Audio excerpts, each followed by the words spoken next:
तो आज हम करते हैं प्रैक्टिकल बाबूजी के मार्गदर्शन में रेकी कैसे होती है। तो अब हम चलते हैं बाबूजी से समझने और मैं खुद अपने शरीर में रेकी करने का प्रयास करता हूँ। बाबूजी बहुत ही दयालु हैं, वाह! इतनी बड़ी कृपा है कि मुझे बुलाए अपने यहाँ और बुला करके ये ज्ञान-विज्ञान से जोड़ने का प्रयास कर रहे हैं। ये प्रभु की लीला है।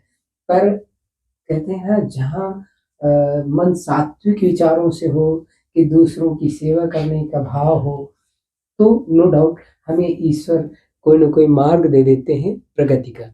और आप बाबूजी हमारे लिए प्रगति का मार्ग है। तो आइए हम चलते हैं बाबूजी के मार्गदर्शन में और करते हैं रेकी।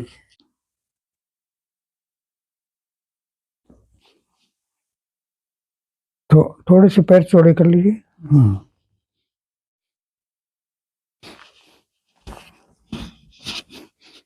अब आप अपना ध्यान रूट चक्र पे ले जाइए, जो मूलाधार चक्र है वहां ले जाइए, जो हमारी रीढ़ की हड्डी के अंतिम छोर पे है।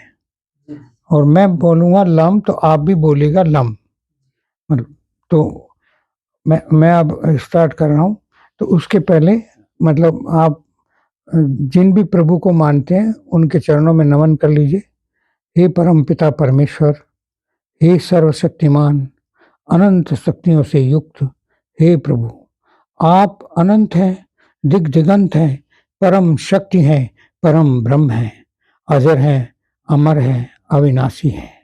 आप इस समस्त ब्रह्मांड की प्रत्येक कण में विद्यमान हैं और इस समस्त ब्रह्मांड का प्रत्येक कण आप ही की शक्ति के द्वारा स्पंदित होता है। आप करोड़ों करोड़ों सूर्यों से अधिक प्रकाशवान तथा करोड़ों करोड़ों चंद्रों से अधिक शीतल हैं। ऐसे परम पिता परमेश्वर के चरणों में मैं करोड़ों बार वंदन करता हुआ समर्पित होता हूँ और रेकी शक्ति से प्रार्थना करता हूँ आपको। हे रेकी शक्ति, आपके चरणों में नमन करता हूँ और प्लीज आप मेरे अंदर प्रवाहित होकर मुझे अनुग्रहित करें। और अब आप देखिए, मैं बोलता हूँ ओम, लम, लाम। ये मकार शब्द को जितना गूंजे उतने, जैसे अपन ओम बोलते हैं ना वैसे, तो लाम लाम लाम लाम lump lump lump lump lump lump lump. अब दूसरे चक्र पे आ जाइए। वम वम वम वम वम। फिर तीसरे चक्र पे रम रम रम रम रम रम रम रम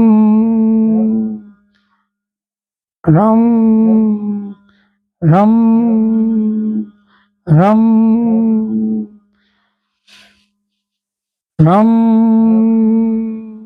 रम रम रम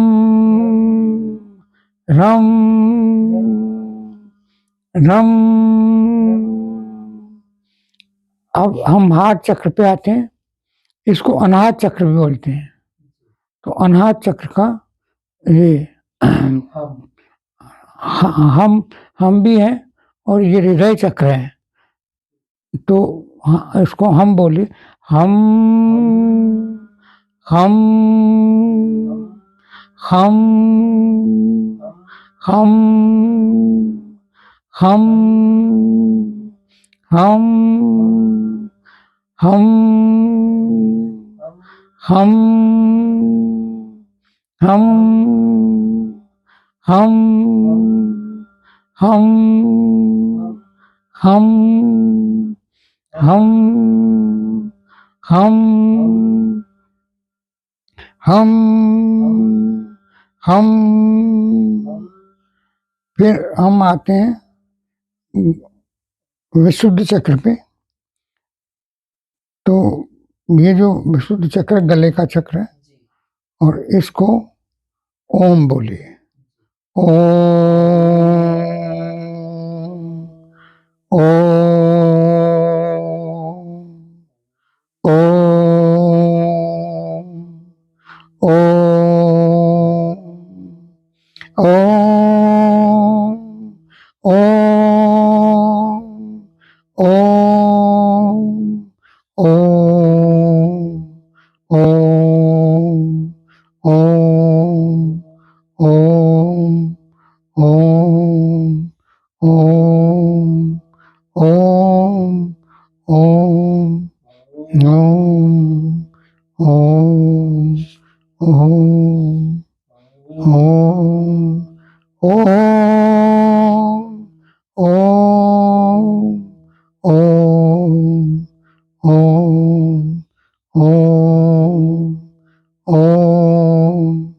ओम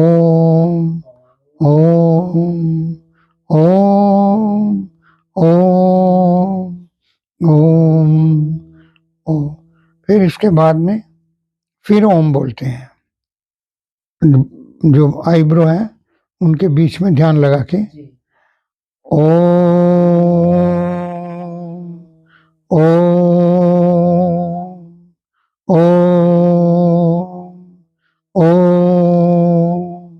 ओम ओम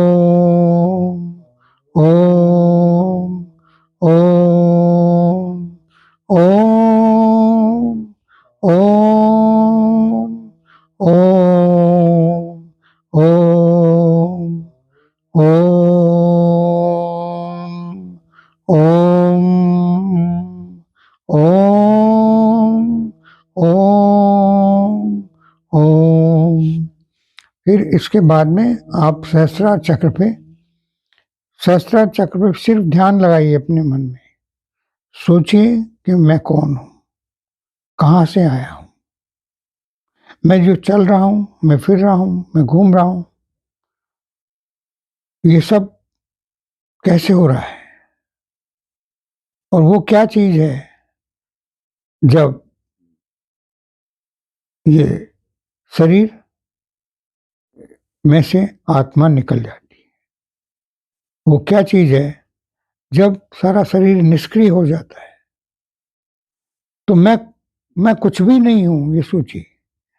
मेरा जो अभिमान है कि मैं शरीर हूं, मैं ये हूं, मैं वो हूं, जो हमारा अभिमान है कि मैं धनवान हूं, मैं बहुत पढ़ा लिखा हूं, वो सब कुछ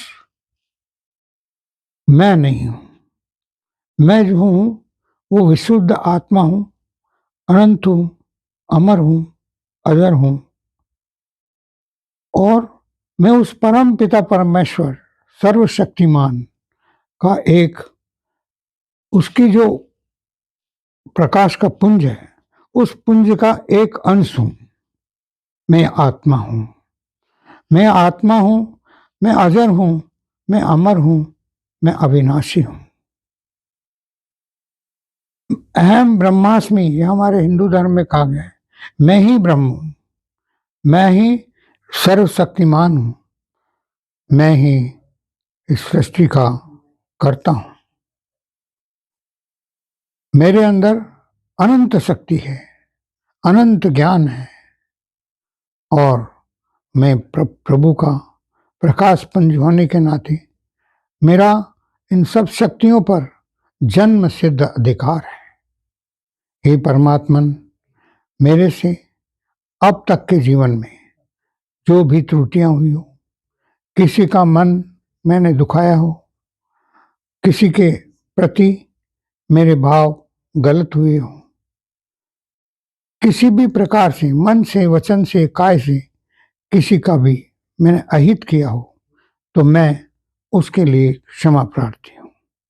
इसी प्रकार से जो दूसरे लोगों ने मेरे प्रति गलत भाव रखे होंगे, मेरे को कष्ट पहुंचाने का कोशिश की होगी, जो कुछ भी उन्होंने मेरे लिए गलत किया, गलत सोचा, उसके लिए मैं उनको भी क्षमा करता हूँ। मेरे मन में किसी भी के भी प्रति न राग है, न द्वेष है, न अहंकार है। मैं सिर्फ एक आत्मा हूँ, एक प्रकाश का पुंज हूँ, अनंत हूँ, दिग्दिगंत हूँ। अब इसको अपने अंदर देखिए कि कल्पना कीजिए, पहले विजुअलाइज करिए कि ऊपर एक प्रकाश का पुंज है, अनंत आकाश में आप अपनी मन को दौड़ाइए कि प्रभु कहाँ है, मैं जानना चाहता हूँ कि प्रभु है कहाँ, परमात्मा है क्या। और दूर, बहुत दूर आकाश में, आकाश की अनंत गहराइयों में, इस ब्रह्मांड की अनंत गहराइयों में मुझे एक प्रकाश का पुंज दिख रहा है, चमकता दमकता प्रकाश का पुंज। करोड़ों सूर्य भी उस प्रकाश के आगे फीके पड़ते हैं। ऐसे एक प्रकाश के पुंज से मैं जुड़ रहा हूं। मेरी आत्मा उसी प्रकाश के पुंज का अंश है और उसमें अब उस अनंत प्रकाश से मेरे अंदर प्रकाश का, मेरी आत्मा उस प्रकाश को ग्रहण कर रही है। अब आप देखिए कि जैसे आप पानी के झरने के नीचे बैठते हैं और आपको पानी का झरना जब आपके ऊपर गिरता है तो शरीर, आपके भाव आते हैं कि मेरा मन, तन और आत्मा तीनों इस पानी से शुद्ध हो रही है, क्योंकि ये पानी भी प्रभु का ही क्रिएट किए हुई एक शक्ति है और उससे मन, तन और आत्मा मेरी शुद्ध हो रही है। और शुद्ध इस तरह से देखिए कि बहुत दिनों तक जैसे आप नहाओ नहीं, साबुन नहीं लगाओ तो उसमें से दुर्गंध आने लगती है। तो हमने भी अब तक के जीवन में क्या पता कितनी लोगों के प्रति ईर्ष्या रखी होगी, कितने लोगों के बारे में बुरे विचार सोचे होंगे, तो उससे मेरी आत्मा मलिन हो गई और उस मलिन आत्मा से मेरे अहंकार का, मेरे द्वेष का, मेरी घृणा का जो गंदगी है उससे बदबू आ रही है। और ये जो प्रकाश का पुंज की जो किरणें मेरे ऊपर गिर रही हैं वो उस आत्मा को, आत्मा के अहंकार को, आत्मा में जो अहंकार बैठा है, द्वेष बैठा है, घृणा बैठी है, उसको बाहर निकाल रहा है। और वो आपको दिख रहा है कैसे एक चमकती दमकती किरणें आपके ऊपर गिर रही है। और उस आत्मा से, आत्मा को आप प्रकाश का पुंज समझिए और उसको देखिए कि वो आपके जैसे ललाट में, ब्रह चक्र में के बीच में बैठा हुआ है। तो वो आत्मा जो काली थी वो शुद्ध हो रही है। पहले आपको क्या दिखेगा, शुरू के अंदर कुछ नहीं दिखेगा, एक काला काला गोला दिखेगा और वो काला काला गोला धीरे धीरे जैसे मतलब कम काला होएगा, फिर कम काला होगा और फिर उसका एक कोना चमकता हुआ दिखेगा। तो समझ जाओ यही आत्मा है और इसी आत्मा से अब शुद्धि हो रही है। तो ये जो मेरे विकार हैं ये बाहर जा रहे हैं और मेरी आत्मा की शुद्धि हो रही है। हे प्रभु, इसी तरह से मेरे को आपके चरणों में हमेशा शरण दिए रखना, इसी तरह से मेरे को आपकी हमेशा कृपा देते रहना, जिससे मेरा आत्मोत्थान कर सकूं और जो शक्तियां आप मेरे को दोगे उससे मैं जन कल्याण कर सकूं। यही भावना के साथ मैं प्रभु आपको एक बार और करोड़ों बार वंदन करता हूँ, वंदन करता हूँ, वंदन करता हूँ। अब आप देखिए मेरे पैर जैसे आपके पैरों से लगे तो आपको क्या फील हो रहा है? आप देखो गर्म लग रहे हैं, ठंडे लग रहे हैं, क्या कुछ लग रहा है? आपके पैर, मेरे पैर जनरली हल्का ठंड लग रहा है, हल्का ठंड, हल्का सा ठंडा लग रहा है, एनर्जी पूरे शरीर में वाइब्रेट हो रही है। हाँ, और आपको जो मेरे को जो आपको लग रहा है वो जो आपके कंधे हैं ना, वो कंधों में बहुत कुछ मतलब ब्लॉक के ब्लॉक काले थे जो वो टूट रहे हैं। आप हाथों को ऊपर करके देखो कि हल्के महसूस होंगे, कंधे से थोड़े ऊपर करोगे, आज थोड़ा सा कम होगा लेकिन आप 2-3 बार करके देखोगे तो आपको पता लगेगा कि हाँ, हल्के हुए हैं। वही जो टॉक्सिन अभी निकल रहे हैं, तो वही क्या होता है कि कभी जैसे डॉक्टर कहता है कि आपका कंधा फ्रीज हो गया और इसका ये वो थेरेपी कराओ, ये थेरेपी कराओ। लेकिन एक्चुअल में वो हमारे कर्म होते हैं, जो इसको ब्लॉक कर देते हैं। वो किसी भी अंग को ब्लॉक कर सकते हैं। तो ये देखिए जो है, तो अब मैं जैसे आप पे शक्तिपात कर रहा हूँ, पूरी बॉडी पे कर रहा हूँ और देखो कि क्या महसूस हो रहा है, कैसे शक्ति जा रही है, प्रवाहित हो रही है या नहीं हो रही है, या कहीं सरसराहट हो रही हो। मतलब कुछ ना कुछ आपको लगेगा, पूरा ध्यान लगाएंगे तो कि कुछ बॉडी में हरकत हो रही है। ये देखिए मैं आप पे शक्तिपात कर रहा हूँ और ब्रो चक्रा पे ध्यान दीजिए। ब्रो चक्रा पे मैं जो दोनों आंखों के बीच में है वो चक्र में क्या हो रहा है, मैं उस वहां शक्तिपात कर रहा हूँ। कर तो पूरी बॉडी में ही रहा हूँ, मेरे पैरों से पूरी जा रही है एनर्जी। बस 5 मिनट ऐसे देंगे और अब देखिए क्या हो रहा है।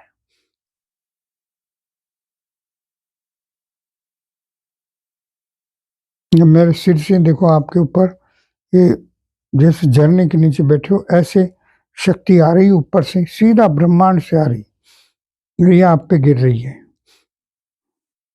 और मेरे शरीर से भी आ रही है और वो गिर रही है। ये शुरू शुरू में पहले दूसरे दिन तो उतना नहीं लगता, लेकिन थोड़े दिनों के अभ्यास के बाद, महीने भर बाद, तो आप देखना कि आपको ऐसा फील होगा कि सब कुछ जैसे मैंने बहुत कुछ पा लिया जी, अभी भी मुझे है। मतलब मेरे मस्तिष्क में राज्य चक्र में भी थोड़ा वाइब्रेशन हो रहा हम्म है और ये पूरे शरीर में भी एनर्जी का फ्लो हो रहा है। हाँ, आपके तो लूज पड़े हुए हैं, ये कर्मा जो पड़े हैं लूज पड़े हैं। आपने जो पूजा ध्यान में लगे हो और जो हवन कराते हो उससे ये लूज पड़े हुए लोगों के, ऐसे ग्रेनाइट की तरह से जो पत्थर होते हैं वैसे होते हैं। मतलब एक आदमी को तो मैंने रेकी दिया, 6 महीने तक कुछ हुआ ही नहीं, चींटी भी नहीं रहेगी। ऐसा भी होता है। हाँ, मेरे पूरे शरीर में हम्म वाइब्रेशन है, ऐसा लग रहा है एनर्जी फ्लो। हम्म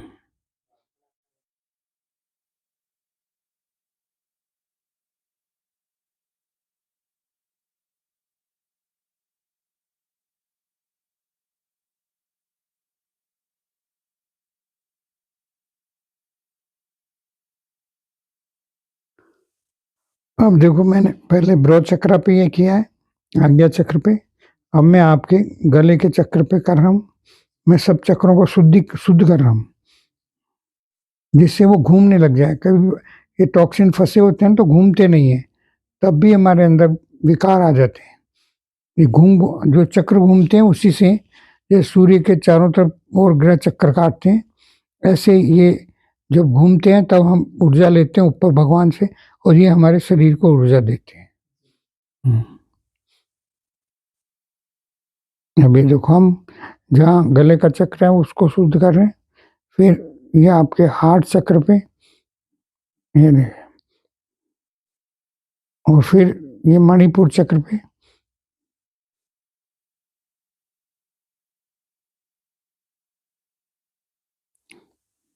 और फिर ये वम,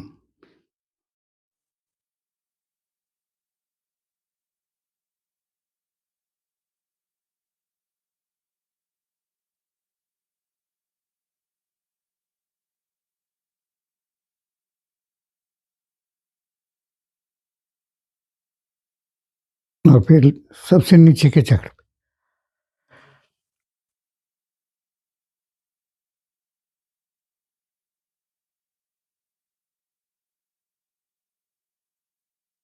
अब शरीर के ये दोनों हाथों की उंगलियों को हिलाइए, पैरों की उंगलियों को हिलाइए और बॉडी को थोड़ा सा मूवमेंट दे दीजिए। और अब बैठ जाइए।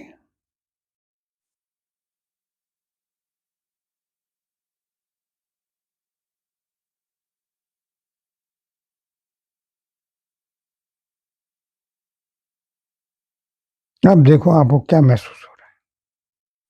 कहीं बॉडी में हल्कापन लग रहा है? बिल्कुल शरीर हल्कापन, पूरे शरीर में एक एनर्जी फ्लो हो रही, बहुत अच्छा लग रहा। यानी सहस्त्रार चक्र से लेकर के आज्ञा चक्र से लेकर के विशुद्ध चक्र, यानी पूरे शरीर में वाइब्रेशन जैसे लग रहा और शरीर बिल्कुल हल्का लग रहा, ऐसा महसूस हो रहा। हाँ, तो अब आप देखना थोड़े दिन आप जब करोगे उसके बाद आपको ऊपर से आदेश मिलना चालू हो जाएंगे कि अब आप ये करो, अब ये करो। तो आप वो उनके कहे मतलब कई बार बीच में ये जो आसुरी शक्तियां भी आती है वो गलत रास्ते पे ले जाती है, जैसे लड़कियां का वो दिखाएंगे, उनके बहकाव में नहीं आना, बस सिर्फ प्रभु के दर्शन पे ही ध्यान देना भगवान क्या मेरे को। तो आपको इंट्यूशन मिलेगा कि हाँ आप गौशाला खोल लो, फिर आप कहोगे कि हे प्रभु इतने मेरे पास साधन नहीं है, आज एक गाय भी 1 लाख रुपए की आती है ना।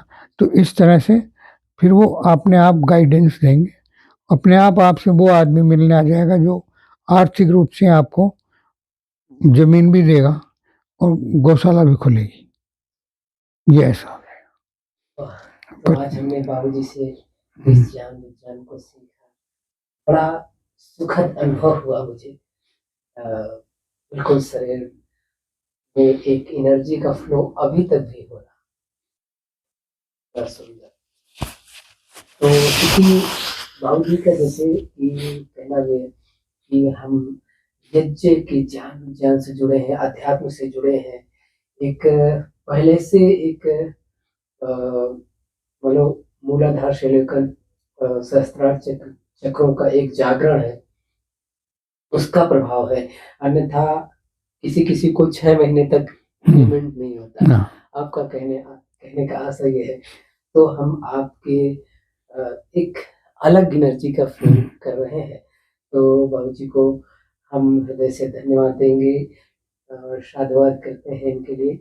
और चूंकि हमारे पास तो वैसे देने के लिए तो कुछ भी नहीं है विशेष रूप से, बस सेवा ही हम कर सकते हैं बाबूजी की। और निश्चित रूप से मुझे पूरा यकीन है कि बाबूजी ने जो मुझे फील कराया मैं वैसा ही बाबूजी को भी फील कराऊंगा, ऐसा मेरा विश्वास है। मैं प्रभु से प्रार्थना करता हूँ कि मैं बाबूजी की पूरी अच्छे से सेवा कर सकूं और हम समाज के लिए उपयोगी हों। समाज में एक जो विभिन्न प्रकार की समस्याएं हैं उनसे हम लोगों को बचा सके, इसके लिए हम कटिबद्ध हैं और ईश्वर से प्रार्थना करते हैं कि हमें ऐसी शक्ति सामर्थ्य प्रदान करें। तो जैसे कि बाबूजी ने कहा कि हमें कुछ बीच में रोड़ा भी आएंगे कि प्रलोभन आदि सुंदर पहने दिखेंगे हमें, तो उनके प्रति हमारा, तो ये चीजें मैं आपसे बाबूजी निवेदन करूंगा, ये विचार भाव मेरे बचपन से ही अलग थे। जनपद स्तर पे मैं पढ़ाई के लिए गया, तो वहां मैं कॉलेज के दौरान जब मुझे बहनें दिखती थी ना तो मैं सिर नीचे करके चलता था। ये मेरा स्वभाव वो तभी शुरू से। तो मैं किसी बहनों को बहुत कमी में देखता था, क्योंकि मुझे तभी से प्रभु की कृपा से ऐसा कुछ ज्ञान विज्ञान मिलता है। तो यहाँ तक पहुंचे। तो अभी मुझे इन सब चीजों से बिल्कुल अलग होता है फिर। तो बहुत अच्छा लगा, बहुत अच्छा लगा, बहुत मेरे को बहुत ज्ञान विज्ञान समझने का अवसर मिला। तो हम सभी जो भी हमारे स्वास्थ्य साधक हैं या जो भी हमको देख रहे हैं, तो उन सभी की ओर से हम बाबूजी को धन्यवाद देंगे, प्रणाम करते हैं। और चूंकि आज हमारे बाबूजी हमारे लिए गुरु हैं, तो उनको हम सत सत नमन करते हैं और अरे बस आपका ठीक है बहुत मिला। अब देखो आपका मैं कोई जान पहचान थोड़ी था, बिल्कुल, पर एक दिन में ही लगने लगा कि हम बहुत दिनों से जानते हैं।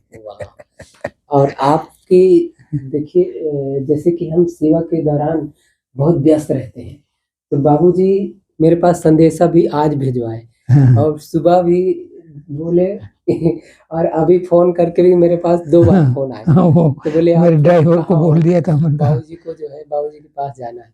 तो मैंने कहा चलिए बाबूजी के आशीर्वाद लेंगे और तो बाबूजी अब अनुमति हाँ करेंगे। ठीक। आप सभी को बहुत-बहुत धन्यवाद। पुनः अगले क्रम में हम बाबूजी से जानेंगे कि हम रेकी को कैसे कॉल करेंगे। जैसे कि बाबूजी अभी बता रहे हैं कि रेकी को कॉल करना होता है, बुलाना होता है, तो हम रेकी को कैसे कॉल वो करेंगे? कॉल करके धन्यवाद भी देना होता है, हाँ, जिससे वो जहाँ से आई है वहाँ चली जाए। जी, जी, जी।